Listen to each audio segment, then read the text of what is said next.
اگر ہم واقعتاً ایسے کہہ رہے ہیں کہ ہمیں احساس ہو کہ ہم اللہ کے حضور میں حاضر ہیں اور عرض کر سجدہ کریں تو حدیث میں آتا ہے کہ ایسے محسوس ہو کہ گویا کہ میں نے اپنا سر اللہ کے قدموں میں رکھ دیا ہے۔ اب جو گفتگو ہو رہی ہے کہ ہم کلامی ہیں، الصلاۃ معراج المومنین، اہل ایمان کے حق میں یہ نماز جو ہے یہ معراج کے دن، لیکن اس یہ نماز کیسے نصیب ہو اگر روح سوئی ہوئی ہے، دبی ہوئی ہے، پسی ہوئی ہے، مزمحل ہے یا مردہ ہے؟ یہ نماز کیسے آتی ہے؟ چاہے آپ پانچوں وقت کی نماز پڑھ رہے ہو، چاہے آپ نے ہیبٹ بنا لیا ہو نماز کو، چاہے کچھ بھی ہو گیا ہو، لیکن یہ کہ جب تک وہ روح بیدار نہ ہو، جب تک ہم کلامی نہ، افلاک سے آتا ہے نالوں کا جواب آخر، اٹھتے ہیں حجاب آخر، کرتے ہیں خطاب آخر، جب تک یہ نہ ہو، جیسے کہ میں ایک حدیث قدسی انشاءاللہ آج سناؤں گا سورہ فاتحہ کی، کہ اللہ تعالیٰ کے سامنے جب کھڑا ہو کر انسان جب کہتا ہے انی وجہت وجہی للذی فطر السماوات والارض حنیف، دائیں بائیں سے بالکل اپنا تعلق کاٹ کر میں نے اپنا رخ کر لیا ہے اس اللہ کی طرف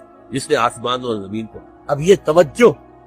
وجہت، اگر یہ چہرہ قومے کر دیا خانہ کعبہ کی طرف، اندر سے ہماری روح متوجہ نہیں ہوئی، وہ سوئی پڑی، اسے پتہ ہی کچھ نہیں کہ کیا ہو رہا، اس صورت میں وہ کیا ہے؟ ظاہری بات تو پوری ہو گئی، نماز کا ثواب ہو جائے گا، فرض کی ادائیگی کا ثواب مل جائے گا، لیکن وہ اصل نماز کا حاصل یہ ہے وہ بات کہ وَإِذَا سَأَلَكَ عِبَادِي عَنِّي فَإِنِّي، اے نبی جب میرے بندوں کی روحیں بیدار توانا ہو جائیں، حیات تازہ سے وہ ہم کنار ہو جائیں، اور پھر وہ میرے بارے میں پوچھیں، وہ میرا تقرب حاصل کرنا چاہتا، آپ سے پوچھے تو کہیے میں قریب، اجیب دعوت الداعی اذا دعان، یہ ہے وہ دعا، میں ہر پکارنے والے کی پکار، ہر دعا کرنے والے کی دعا کو سنتا ہوں، قبول کرتا ہوں، جواب دیتا ہوں جہاں کہیں بھی مجھے پکارے۔ اذا دعان، اس میں در حقیقت وہ مفہوم آ گیا ہے where and then where ever، آپ اپنے گھر میں ہو کر پکارے اللہ، آپ بستر پر لیٹے ہوئے پکارے الذین یذکرون اللہ قیاما وقعودا وعلی جنوبہم، ہاں ٹھیک ہے، بعض مقامات بعض اوقات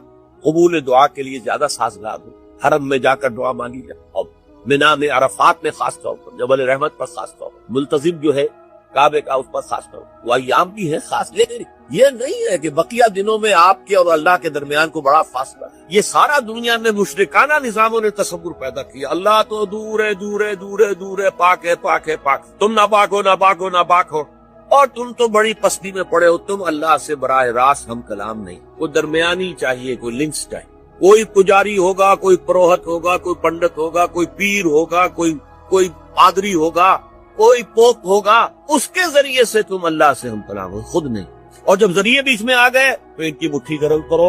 ان کی چاپلوسی کرو، ان کو بھی جو ہے چادریں چڑھاؤ، ان کو نذرانے پیش کرو، یہ ہے بدترین ایکسپلائٹیشن جو مذہب کے ذریعے سے نوع انسانی، یہ دو ایکسپلائٹیشن دنیا میں ہوئی ہے تاریخ انسانی، ایک بادشاہوں کی طرف سے خراج دو ہمیں، محنت تم کرو گے کھیت میں، آدھا حصہ ہمارے پاس آئے گا، ہم عیش کریں گے، ہم سٹینڈنگ آرمیز رکھیں گے تاکہ ذرا تم بغاوت کرو تو تمہارا سر کچل دیا جائے، یہ ایکسپلائٹیشن بدترین۔ مانگنے والا گدا ہے، صدقہ مانگے یا خراج، دوسری طرف ہم بادشاہ ہیں، ہم چندر بنسی سورج بنسی خاندان ہیں، ہم راجپوت، حکومت کرنا ہمارا حق ہے۔ اور یہ پنڈت پروہت جو ہے وہ بھی کہیں گے کہ ٹھیک ہے، نصف لی و نصف لک وہذا قوم جاہلون، یہ عوام جو ہے ان کا خود چوسو، ہمیں یہ نذرانے پیش کریں، بتوں کو آ کے چڑھائیں، حکومت خراج دیں اور ٹیکس دیں، they are to be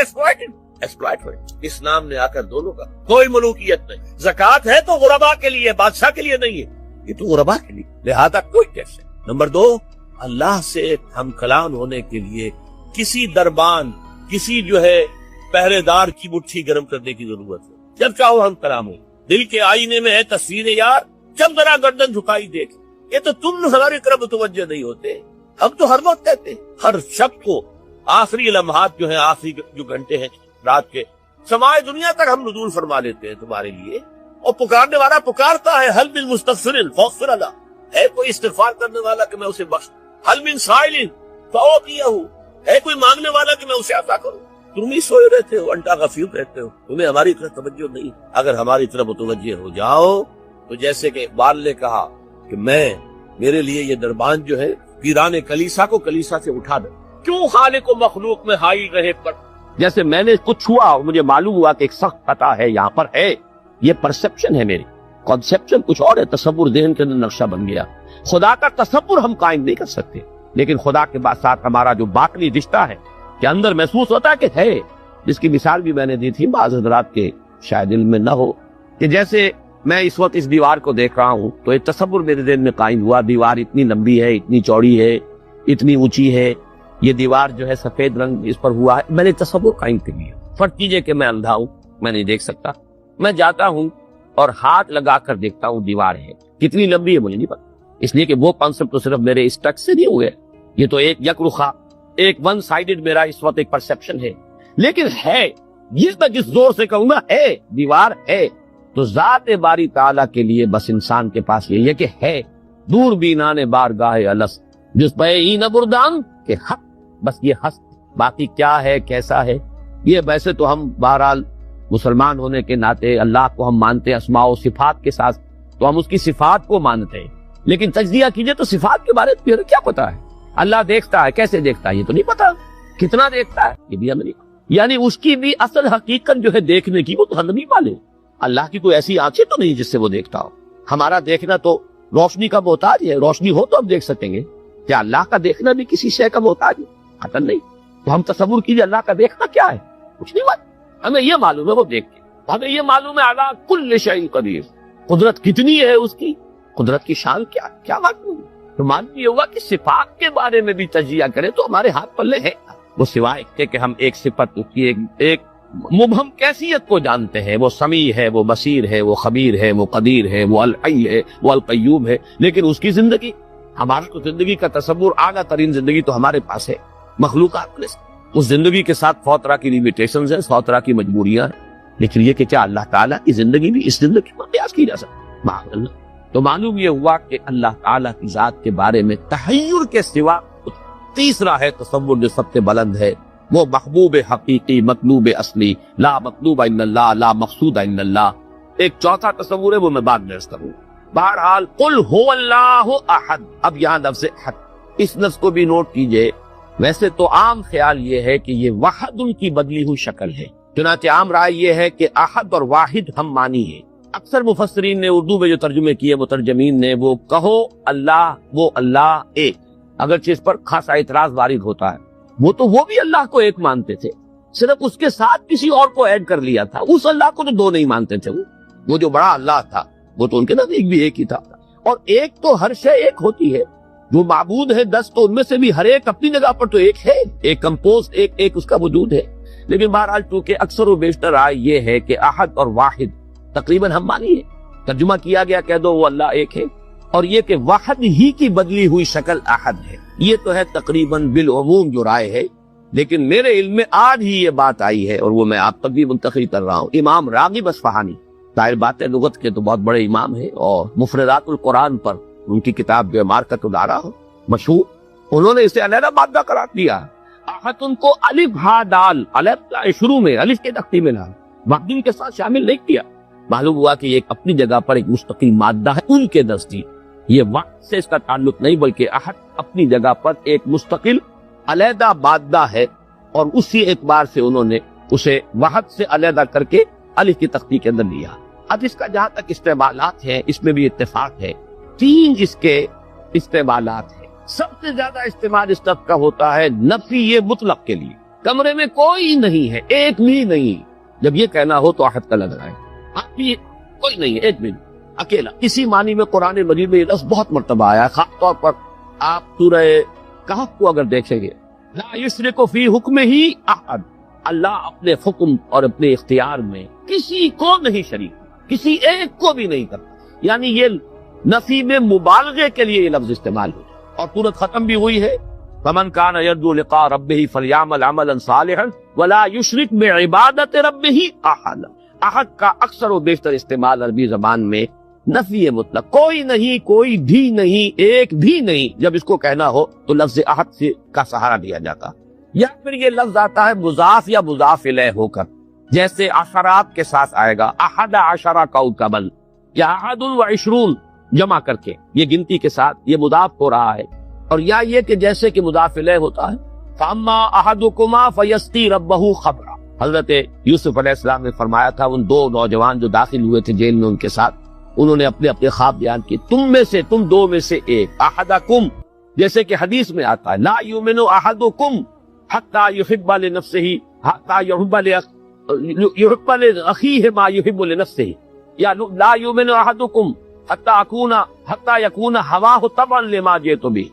یا یہ کہ لا یؤمن احدکم حتی اکون احب الیہ من والدہ وولدہ والناس اجمعین۔ اب یہ 3 احادیث آ گئی زبان پر، تو احدکم یہ گویا کہ مضاف ہو کر آ رہا ہے، اس طریقے سے یہ لفظ مضاف ہو کر یا مضاف الیہ ہو کر استعمال ہے۔ صرف قرآن مجید میں یہ لفظ ذات باری تعالیٰ کے لیے علیحدہ سے مستقل ایک صفت کے طور پر آیا ہے، قل هو اللہ احد۔ یہ ایک خاص بات ہے، اس کو نوٹ کر لیجیے کہ یہ لفظ کا یہ استعمال اس اعتبار سے، صفت کے اعتبار سے کسی اور کے لیے غیر اللہ کے لیے ہے ہی نہیں۔ قل هو اللہ احد، یہ اس یہاں پر آ رہا ایک مستقل صفت علیحدہ، لیکن یہ صرف اللہ۔ اب یہاں میں عرض کروں گا کہ میں اس کا ترجمہ جو میں نے آپ کو گنوائے ہیں مولانا فراہی نے کیا ہے بے ہما۔ قل هو اللہ احد اللہ الصمد، کہہ دو اللہ بے ہما ہے، اللہ باہما ہے۔ اصلاحی صاحب ان کے شاگرد ہیں، انہوں نے ترجمہ کر دیا ہے بے ہما کا ترجمہ، کہہ دو اللہ سب سے الگ ہے اور اللہ سب کے ساتھ ہے۔ صمد اللہ سب کے ساتھ ہے، باہما اور احد بے ہما اللہ سب سے الگ۔ عام طور پر اردو مترجمین، شیخ الہند کو بھی میں نے دیکھا، مولانا اشرف علی تھانوی رحمہم اللہ دونوں کو دیکھا، کہہ دو اللہ ایک ہے، لیکن یہ کہ بہرحال میرا مزاج، میرا ذوق اس ترجمے کو قبول نہیں کرتا۔ واحد اور ہے، احد اور، یہ شان ہی علیحدہ ہے، اس لفظ کو واحد کے بالکل برابر کر دینا کم سے کم میرا ذوق اسے قبول نہیں کرتا۔ ویسے قرآن میں وہ لفظ دیا ہے الواحد القہار، للہ الواحد القہار، واحد ہے، الواحد ہے، لیکن احد یہ شے ہی اور۔ بہت قریب گئے ہیں مولانا مولودی، وہ لفظ لائے ہیں کہہ دو اللہ یکتا۔ یکتا کا لفظ میرے نزدیک بہت قریب کی تعبیر، لیکن میں اس کو ایک خاص، میرا چونکہ اپنی ایک رائے ہے اس کے اعتبار سے اس کا میں ترجمہ کر رہا ہوں، کہہ دو اللہ اکیلا۔ اکیلا وہ ہے جس کے ساتھ کوئی نہیں، اکیلا کس اعتبار سے؟ یہ ہے اصل میں وہ نقطہ۔ اللہ ایک تو اس اعتبار سے اکیلا ہے کہ وہ صرف ایک اکیلا واحد معبود ہے اور کوئی معبود اس کے ساتھ میں۔ سورہ کافرون کے ساتھ جب آپ جوڑیں گے تو یہ تصور نمایاں ہو کر سامنے آئے، میرا اللہ وہ اللہ ہے جو اکیلا ہے، اس کے ساتھ کوئی اور الہ نہیں، لا الہ الا اللہ، اللہ کے سوا کوئی معبود نہیں۔ یہ در حقیقت مفہوم بنا قل هو اللہ احد۔ بات وہی ہے جو لا الہ الا اللہ میں کہی گئی ہے، لیکن یہ کہ یہاں پہ اسلوب بدل گیا، قل هو اللہ احد، وہ اکیلا، کوئی اس کے ساتھ نہیں۔ لیکن اسی کا ایک انتہائی بلند مقام ہے، مقام وہ خطرناک ہے، عام لوگوں کے ذہن سے ذرا بلند تر، اسی لیے عوام اس کے بارے میں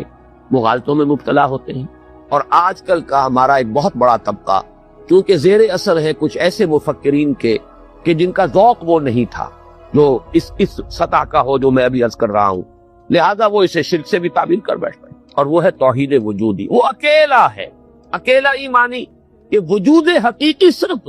یہ توحید وجودی جس کو میں تفصیل سے بیان کر چکا ہوں سورہ حدید میں، هو الاول والآخر والظاہر والباطن، وہی پہلا، وہی آخر، وہی ظاہر، وہی باطن، وہی وہ اور کوئی ہے نہیں۔ جو نظر آ رہے ہیں حقیقت میں نہیں ہے۔ کل ما فی الکون وہم او خیال اور عکوس فی المرایا او ظلال، کل جو کچھ نظر آتا ہے موجودات میں یہ وہم ہے یا خیال ہے، یا جیسے شیشے میں عکس نظر آتا ہے، آپ ادھر کھڑے ہیں ادھر بھی نظر آ رہے ہیں، وہاں تو کوئی نہیں ہے، ادھر ہے جو ہے وہ، جو کوئی نہیں ہے وہاں نظر تو آ رہا ہے۔ اور عکوس فی المرایا او ظلال، یا سایہ ہے، درخت کی شاخ اوپر ہے، سایہ نیچے پڑ رہا ہے، سایہ کا کوئی وجود لیکن نظر تو آ رہا ہے، جس کو کہ حضرت مجدد الفسانی نے فرمایا یہی اثر خدا بندیست کہ معدوم را موجود می نمائند، یہ معدوم ہے کائنات، حقیقت میں موجود نہیں ہے، لیکن اس کو اللہ تعالیٰ نے موجود کر کے دکھا دیا ہے، نظر آ جیسے وہ آج سی دائرے کی مثال میں نے دی ہے بارہا، یہ حضرت مجدد کی دی ہوئی مثال ہے کہ اگر آپ ایک قندیل لے لیں، لکڑی ہے ایک لمبی، اس کے ایک سرے کے اوپر آپ نے کپڑا باندھا، تیل ڈال دیا، مٹی کا آگ لگا دی، یہ شعلہ جوالا ہے، اب اس لکڑی کو تیزی کے ساتھ دائرے میں حرکت دیجئے، دیکھنے والوں کو آتشین دائرہ نظر آئے گا، جبکہ آتشین دائرے کا کوئی وجود نہیں، وجود آپ کو معلوم ہے صرف اس ایک نقطے کا ہے، وہ ایک شعلہ جوالا ہے حقیقی۔ یہ دائرہ جو نظر آ رہا ہے، ہر چند کہے کہ ہے، نہیں ہے، اس کا وجود کوئی نہیں، نظر تو آ رہا۔ تو اپیئرنس اینڈ ریئلٹی یہ بڑی مارکت الارا کتاب ہے فلسفے کی، یہ در حقیقت جو کچھ نظر آ رہا ہے یہ ایک سراب ہے، حقیقت یہ نہیں، حقیقی وجود صرف اس کو میں یعنی وجود کے اعتبار سے توحید وجودی، یعنی میں نے جو ابھی گنوایا تھا لا معبود الا اللہ، لا مطلوب الا اللہ، لا مقصود الا اللہ، لا محبوب الا اللہ، لا موجود الا اللہ۔ یہ وہ توحید وجودی ہے۔ شاہ ولی اللہ دہلوی رحمت اللہ علیہ فرماتے ہیں کہ یہ ہے توحید کی بلند ترین منزل، اور یہاں آ کر وحدت الوجود اور وحدت الشہود ایک ہو جاتے ہیں، ان میں کوئی فرق نہیں۔ ثابت چونکہ میری یہ رائے ہے، لیکن یہ فلسفے کا مسئلہ ہے، میں اس کو بیان نہیں کرنا چاہتا۔ قرآن مجید میں یہ مسئلہ یا پورا حدیث کی اس آیت میں آیا، قرآن سے باہر سے بات نہیں کر رہا ہوں، لیکن یہ کہ ہر شخص کے ذوق کی چیز نہیں ہے، ہر شخص کا یہ نہ مزاج ہے، نہ ذوق ہے، نہ اس میں استعداد ہے، نہ صلاحیت ہے کہ ان مسائل پر غور کرے۔ تو میں یہ نہیں چاہتا کہ لازماً آپ میری اس رائے سے اتفاق کریں، لیکن یہ میں ضرور چاہتا ہوں کہ اگر سوء ظن ہے آپ کے دل میں کہ جو لوگ اس بات کو مانتے ہیں وہ مشرک ہو گئے، اس کو ذہن سے نکال دیجیے، اس لیے کہ پھر ناوک نے تیرے سید نہ چھوڑا زمانے میں، شاہ ولی اللہ بھی مشرک ہوں گے، حضرت مجدد بھی مشرک ہوں گے، ماتی یہ رومی وومی یہ تو ہے، ان کی تو خیر حیثیت ہی کیا ہے بیچاروں کی، وہ تو سب کے سب مہا مشرک شمار ہو جائیں گے، کوئی نہیں بچے گا پھر جو بھی ہمارے اکابر ہیں۔ ہاں محمد ابن عبد الوہاب بچ جائیں گے، ابن تیمیہ بچ جائیں گے رحمہم اللہ، باقی یہ کہ ان کے سوا بچنے والا اور کوئی نہیں۔ تو یہ توحید وجودی یا وحدت الوجود یا وحدت الشہود میرے نزدیک قل هو اللہ احد، کہہ دو وہ اللہ ہے اکیلا تنہا۔ مجھے وہ بار بار جب میں سوچ رہا تھا تیس جنگل میں اکیلا ہے مجھے جانے دو، خوب گزرے گی جو مل بیٹھیں گے دیوانے دو، اللہ اکیلا ہے۔ اور واقعہ یہ ہے، یہ تصور جو ہے اگرچہ بہت بلند ہے، لیکن کبھی اگر اس کے کہیں کناروں تک بھی رسائی ہو جائے انسان کی، تو اس کی جو ایک وسعت پیدا ہوتی ہے اس کے ذہن میں، اس کا مینٹل ہورائزن وہ جو قدر وسیع ہو جائے گا، اس کا تصور وہ شخص نہیں کر سکتا کہ جس کا کوئی بھی اس کے حاشیہ خیال میں یہ بات نہ آ سکے۔ لیکن اس کا یہ مفہوم اگر نکال لیا جائے، عام لوگوں نے یہ سمجھا اس کا مطلب ہر شے خدا ہے، اگر کوئی شے موجود نہیں جبکہ تجھ میں نہیں کوئی موجود، پھر یہ ہنگامہ ہے خدا کیا ہے؟ کچھ نہیں ہے، نہیں ہے۔ یہ اصل میں جو وحدت الوجود ہے وہ یہ نہیں ہے کہ یہ سب چیزیں خدا ہیں، بلکہ یہ کہ خدا ہی ہے، باقی کچھ موجود نہیں، جو کچھ نظر آ رہا ہے وہ توہم ہے، خیال ہے، یہ صرف اپیئرنس ہے، اور اپیئرنس آپ کو معلوم ہے ہر وقت بدلنے والی شے، painter high, every thing is changing, یہ سب ٹرانزینٹ چیزیں ہیں کہ جو گزر رہی ہیں، جیسے لہریں ہیں، لہر نظر آتی ہے، لہر ہے، لیکن یہ کہ یہ بالکل عارضی سا ایک وجود ہے، اعتباری سا وجود ہے، لہر کا حقیقت میں کوئی وجود نہیں۔ اسی طریقے سے یہ کائنات، تو یہ نہیں ہے کہ جو کچھ ہے وہ خدا ہے، معاذ اللہ، یہ ہماوست ہے، اور یہ در حقیقت کفر بھی بن جاتا ہے، شرک بھی بن جاتا ہے۔ لیکن توحید وجودی یا وحدت الوجود یہ بالکل مختلف شے ہے، اور میرے نزدیک اس آیہ مبارکہ کا اصل مدلول یہ ہے، قل هو اللہ احد، بلند ترین توحید توحید وجودی، لا معبود الا اللہ سے لے کر لا موجود الا اللہ، اس لیے کہ احد کا لفظ واحد نہیں ہے، اکیل یکتا، لیکن اس سے بھی آگے بڑھ کر جو ترجمہ میں کر رہا ہوں وہ یہ ہے کہ کہہ دو اللہ اکیلا، کوئی اس کے ساتھ، جیسے کہ غالباً حضرت بایزید بسطامی کے بارے میں آتا ہے کہ ان کی محفل تھی تو ان کا کوئی مرید جو تھا اس نے ایک عجیب کیفیت ہوتی ہے انسان کی، اس کیفیت میں ایک جملہ کہا، وہ بھی زمانہ کیسا ہوگا جبکہ اللہ ہی تھا اور کچھ نہ تھا۔ اب ایک تصور ہے، اب تو کائنات ہے، یہ ہے، آسمان ہے، زمین ہے، ستارے ہیں، سیارے ہیں، سب کچھ ہے، وہ بھی زمانہ ہوگا جبکہ اللہ ہی تھا اور کچھ نہ۔ تو وہ بایزید بسطامی ہے جو دوسرے بزرگ کوئی ہو سکتے ہیں، اگر مجھے نام کا اس وقت مغالطہ ہو رہا ہو، انہوں نے اسی کیف کے عالم میں جواب دیا، الان کما کان، میرے عزیز اب بھی ایسا ہی ہے، اللہ ہی ہے اور کچھ نہیں ہے، جیسے پہلے تھا جس کا تم تصور کر رہے ہو اب بھی حقیقت میں ہو۔ اس کو میں ذرا اور آسان کر دوں تاکہ جو نسبتاً یعنی سادہ مزاج حضرات ہیں ان کی سمجھ میں بھی یہ بات آ جائے، کسی مغالطے میں نکلا نہ۔ دیکھیے جب ہم کہتے ہیں لا محبوب الا اللہ، کیا معنی ہے اس کو؟ یہ معنی تو نہیں ہے کہ اولاد سے محبت نہ کرو، یہ تو دین کی تعلیم نہیں، معنی کیا؟ ساری محبتوں سے بالا تر محبوب حقیقی صرف اللہ ہو جائے، لا محبوب الا اللہ کا مطلب یہ ہے، یہ نہیں کہ آپ کاٹ دیجیے محبت ہر ایک کی، اولاد سے محبت کرو، شوہر بیوی سے محبت کرے، بیوی شوہر سے محبت کرے، وطن سے محبت کرو، بلکہ اتنی خوشخبریاں ہیں، وجبت محبتی للمتحابین فیہ، میری محبت واجب ہو گئی ان کے لیے جو میرے لیے ایک دوسرے سے محبت کرے۔ تو ایک مسلمان سے محبت کرتا ہے، ایک مومن سے محبت کرتا ہے، ایک مجاہد دوسرے مجاہد سے محبت کرتا ہے، یہ محبت تو مطلوب ہے۔ لا محبوب الا اللہ کا مطلب یہ نہیں ہے کہ ساری محبتوں کی نفی، اسی طرح جب ہم کہتے ہیں لا موجود الا اللہ، اس کا مطلب یہ نہیں کہ تمام موجودات کی نفی ہو گئی، بلکہ یہ کہ وجود حقیقی صرف اللہ کا، یہ اعتباری وجود ہے جن کی کوئی حقیقت نہیں ہے، یہ دائمی وجود، مستقل وجود، وہ وجود جو از خود ہے، با خود ہے، خود بخود ہے، جسے کسی نے وجود نہیں عطا کیا، جس کا وجود ایسا نہیں ہے کہ کبھی شروع ہوا اور کبھی ختم ہو جائے، وہ وجود حقیقی صرف اللہ۔ اب اس میں تو کوئی اشکال نہیں رہے، اس معنی میں اگر کہا جائے لا موجود الا اللہ تو ہر شک ہے۔ اس کی ایک اور مثال میں آپ کو دے، دعا استخارہ میں حضور فرماتے ہیں فَإِنَّكَ تَعْلَمُ وَلَا أَعْلَمُ وَتَقْدِرُ وَلَا أَقْدِرُ، اے اللہ میں تجھی سے استخارہ کر رہا ہوں، انی استخیرک بعلمک واستقدرک بقدرتک واسألک من فضلک العظیم فإنک تقدر ولا اقدر وتعلم ولا اعلم، تو جانتا ہے میں نہیں جانتا، تو قدرت رکھتا ہے مجھے کوئی قدرت حاصل نہیں، تو کیا کوئی قدرت حاصل نہیں تھی؟ کیا کچھ علم حاصل نہیں تھا حضور؟ یہ بمقابلہ علم خداوندی بمقابلہ قدرت خداوندی کل موجودات کی قدرت اور ان کی نفی مطلق ہو جائے، کوئی علم نہیں، یہی بات یہاں کہہ دیجیے، کوئی وجود نہیں ہے، وجود حقیقی صرف۔ بہرحال یہ تمام تصورات ان کی تعبیرات ہیں، تعبیرات میں ذرا سخت سے سخت تر مقامات بھی آ جاتے ہیں، مشکل سے مشکل تر مقامات بھی آ جاتے ہیں، میں اس کی تفصیل میں اس وقت نہیں جا رہا، لیکن میرے نزدیک اس سورہ مبارکہ کی پہلی آیت اس عظیم ترین سطح پر توحید کو بیان کر رہی ہے،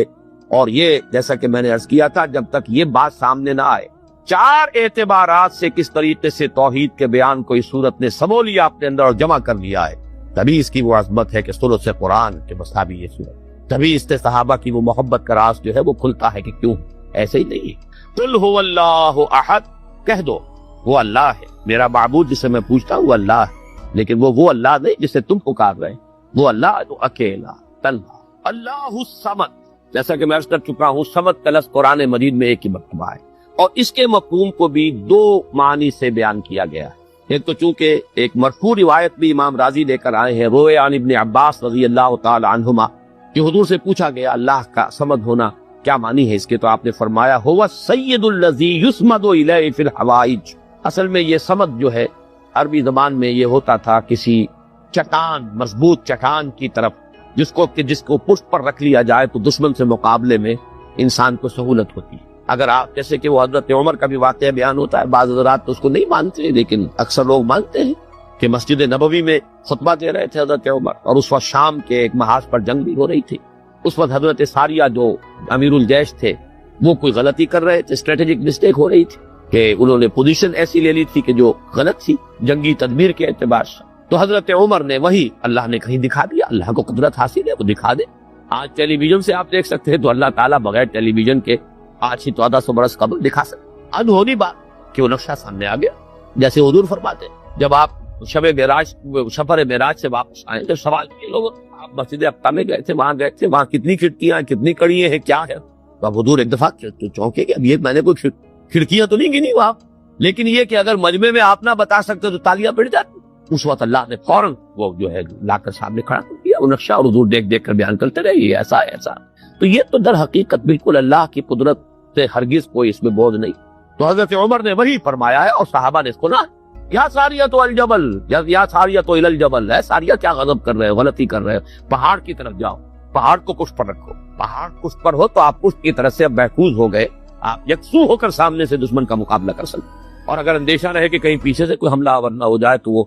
توجہات جو ہے وہ منقسم رہے گی۔ بہرحال یہی معاملہ ہے صمد کا، وہ ہستی جس کی طرف رجوع کیا جائے، جس کو پناہ گاہ سمجھا جائے، جس کی طرف اپنی مشکلات کے اندر رجوع کیا جائے، اور اس اعتبار سے پھر وہی مطلوب بن جاتا ہے، وہی مقصود بن جاتا ہے، وہی محبوب بن جاتا ہے، اسی کی عزت کی جاتی ہے، اسی کی تکریم ہوگی، اسی کا اعزاز ہوگا، اس کے سامنے انسان جو ہے وہ اپنے آپ کو جھکائے گا، جس بڑے بڑے سردار۔ تو یہ سمد جو ہے اس معنی میں، اور ایک سمد وہ شے ہے جس کو کھوکھلی نہ ہو، لا جوف لہو، بہت مضبوط اپنی جگہ پر توانا چٹان۔ ایک تو وہ چٹان ہے جو کھوکھلی ہے، لیکن یہ کہ ایک چٹان وہ ہے جو مضبوط اور بالکل سالڈ چٹان ہے۔ ان دونوں اعتبارات سے اللہ الصمد کا ترجمہ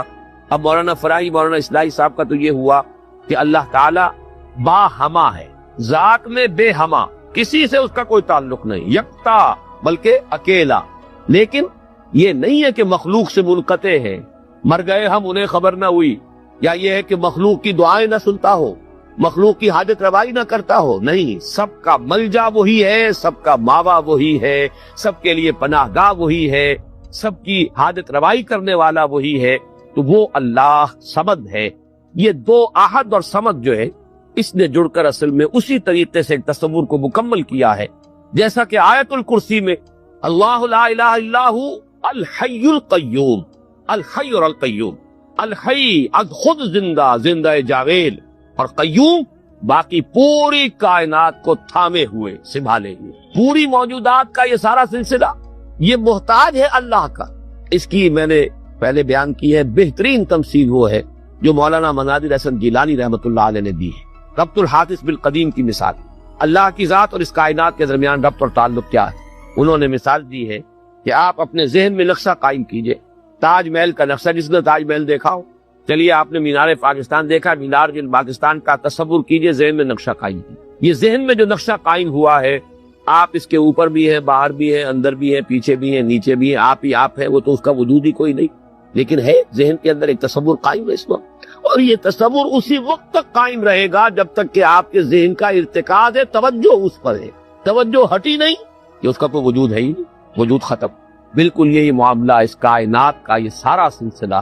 اس کا قیوم اللہ تھامے، اسی کی توجہ، اسی کی عنایت، اسی کی ربوبیت، اسی کی خبرگیری، اسی کی تدبیر، یہ سب اس کو تھامے۔ تو اپنی ذات میں الحی، کائنات کے لیے القیوم، اسی طرح اپنی ذات میں الاحد، اکیلا، تنہا، بے ہمہ،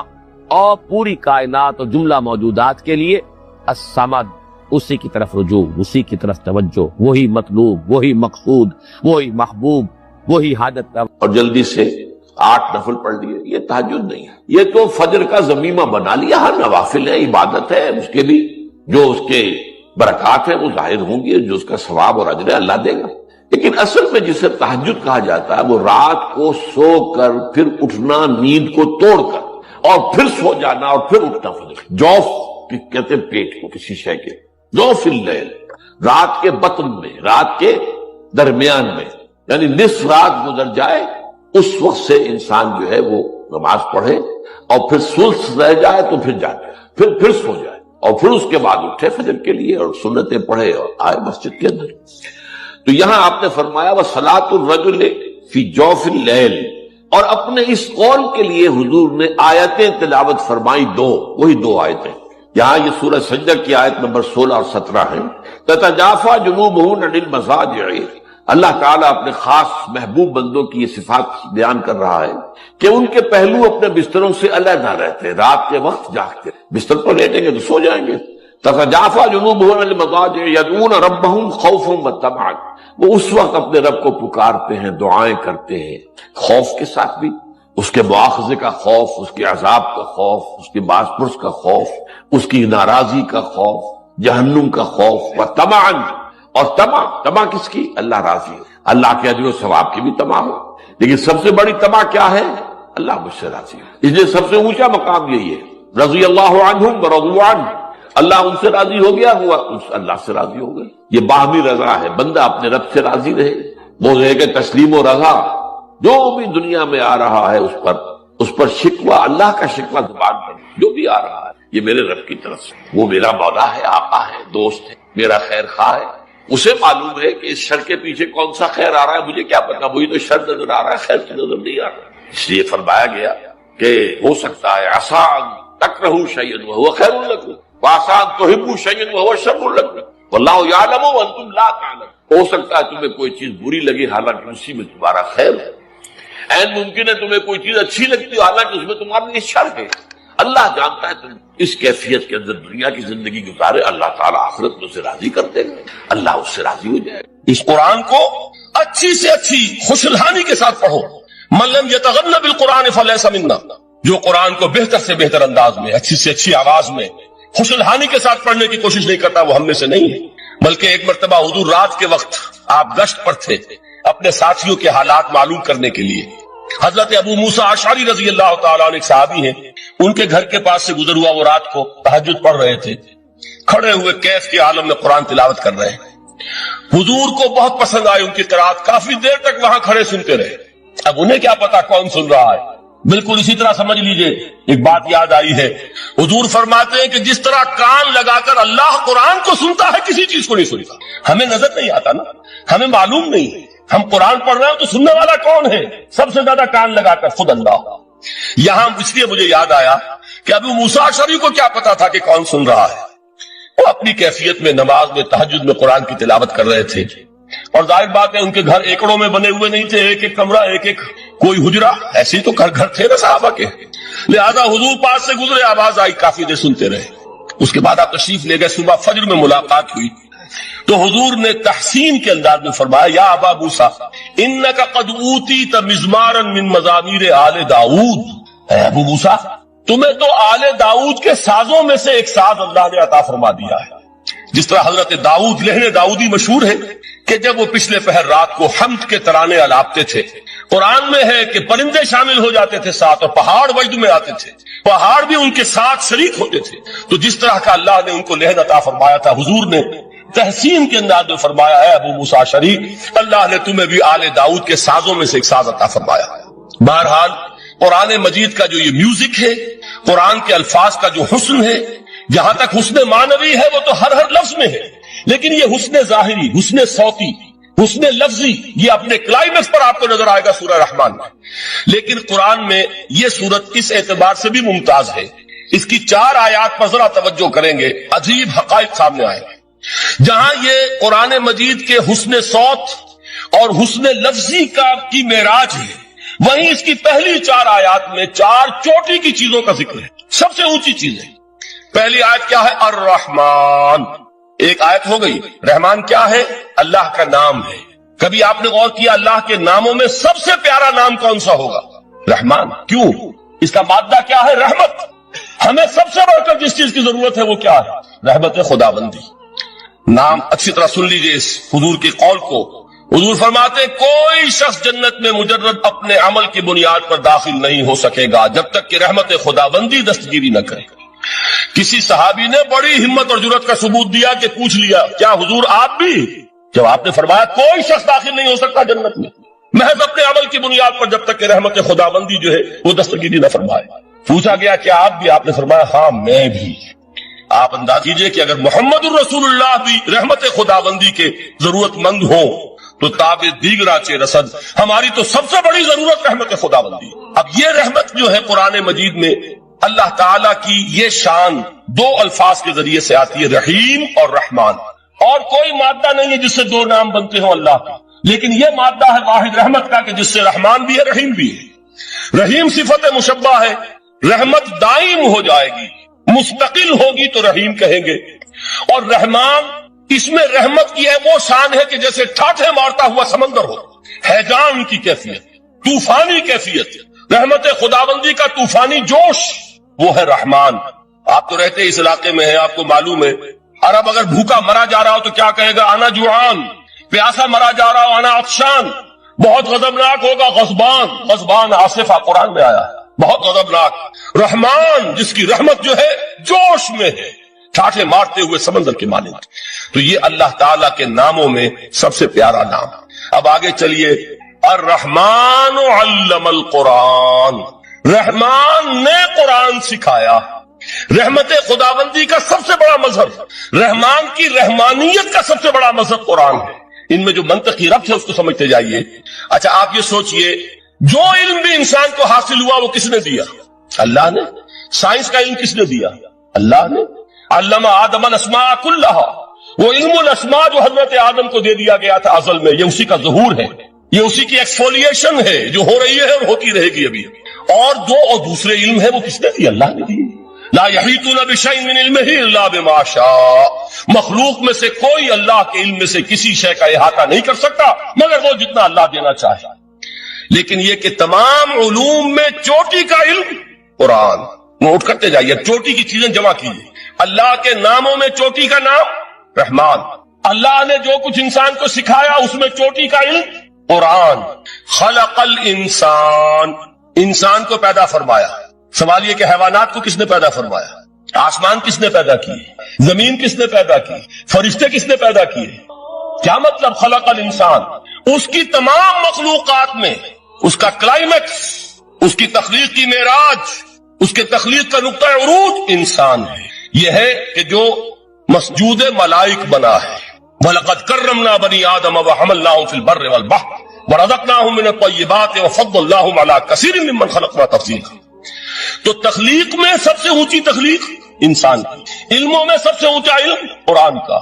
اللہ کے ناموں میں سب سے اونچا نام رحمان، کہ وہ ذات باری تعالیٰ سے جدا ہے، یہ بھی نہیں کہہ سکتے کہ اس کی ذات کا جزو لا ينفک ہے۔ کچھ اسی طرح کا تعلق ہے قرآن مجید کا ذات باری تعالیٰ کے، لیکن یہ مسئلہ قرآن مجید میں خود بیان ہوا، اور سورہ حشر کی آیت میں تو یہ فرمایا گیا، اللہ تعالیٰ نے اپنے اس کلام کی عظمت کو یوں بیان کی، وہ عظمت کما ہیا، جیسے کہ وہ فی الواقع ہے، اور جس کا کہ گویا کہ پورا ادراک ہمارے لیے اپنی بہت سی محدودیتوں کی وجہ سے ممکن نہیں، لیکن ایک تمثیل کے پیرائے میں سمجھایا، لو انزلنا هذا القرآن على جبل لرأيته خاشعا متصدعا من خشية الله وتلك الامثال نضربها للناس لعلهم يتفكرون۔ اگر ہم نے اس قرآن کو کسی پہاڑ پر اتار دیا ہوتا تو تم دیکھتے کہ وہ دب جاتا اور پھٹ جاتا اللہ کے خوف سے۔ اور یہ مثالیں ہیں جو ہم لوگوں کے لیے بیان کرتے ہیں تاکہ وہ غور کریں، تدبر کریں، سمجھیں۔ ما لا یدرک کلہ لا یترک کلہ، اگرچہ بتمام و کمال عظمت قرآن کا فہم ان کے لیے ممکن نہیں ہے، لیکن کسی درجے میں تو کچھ انعکاس اس کا ہو جائے، کچھ اندازہ ہو جائے، انسان اپنی ذہنی سطح کے اعتبار سے اس کی مناسبت سے کسی درجے میں عظمت قرآن کا اندازہ کر لے تو اللہ تعالیٰ کے ان الفاظ کو سامنے رکھے کہ لو انزلنا هذا القرآن على جبل لرأيته خاشعا متصدعا من خشية الله۔ اب اس آیت کو سمجھنے کے لیے سورہ اعراف کی آیت نمبر 143 کو سمجھنا ہوگا، اسی اصول کے تحت کہ القرآن یفسر بعضہ بعضا، قرآن کا ایک حصہ دوسرے حصے کی تشریح کرتا ہے۔ وہاں یہ واقعہ بیان ہوا ہے کہ حضرت موسیٰ علیہ السلام کو جب اللہ تعالیٰ نے کوہ طور پر طلب فرمایا 30 راتوں کے لیے، جس میں بعد میں 10 کا اضافہ کر کے وہ ایک 40 رات کا ایک کورس بنا، دن رات، اس موقع پر جو مخاطبہ الہی، مکالمہ الہی سے مشرف ہوئے حضرت موسیٰ علیہ السلام، تو ان کی آتش شوق بھڑک گئی اور انہوں نے بڑی جرت کر کے یہ درخواست کر دی، رب ارنی انظر الیک، پروردگار مجھے اپنا دیدار بھی عطا کر، مجھے موقع عنایت فرما، میں تجھے دیکھ سکوں۔ یہ ان کی وہ آتش شوق کا مسئلہ، لیکن جواب کیا ملا؟ لن ترانی، تو مجھے ہرگز نہیں دیکھ سکتے، ولکن انظر الی الجبل فإن استقر مکانہ فسوف ترانی۔ لیکن ظاہر بات ہے کہ حضرت موسیٰ علیہ السلام کو بات سمجھانے کے لیے کچھ مشاہدہ بھی کرانا تھا۔ فرمایا تم مجھے نہیں دیکھ سکتے، البتہ اس سامنے کے پہاڑ پر نگاہ جماؤ، ہم اس پر اپنی ایک تجلی ڈالیں گے۔ یہ اگلی الفاظ کے اندر وضاحت ہے، میں یہاں پہلے سے بیان کر رہا ہوں سمجھانے کے لیے۔ اگر وہ پہاڑ ہماری اس تجلی کو، تجلی کسے کہتے ہیں؟ جلا، روشنی، تو اللہ تعالیٰ کی طرف سے کوئی خاص اس کے نور کا جب پرتو ہوتا ہے کسی شے پر، وہ اس کی تجلی ہے، ہم اپنی ایک تجلی اس پہاڑ پر ڈالیں گے، اگر وہ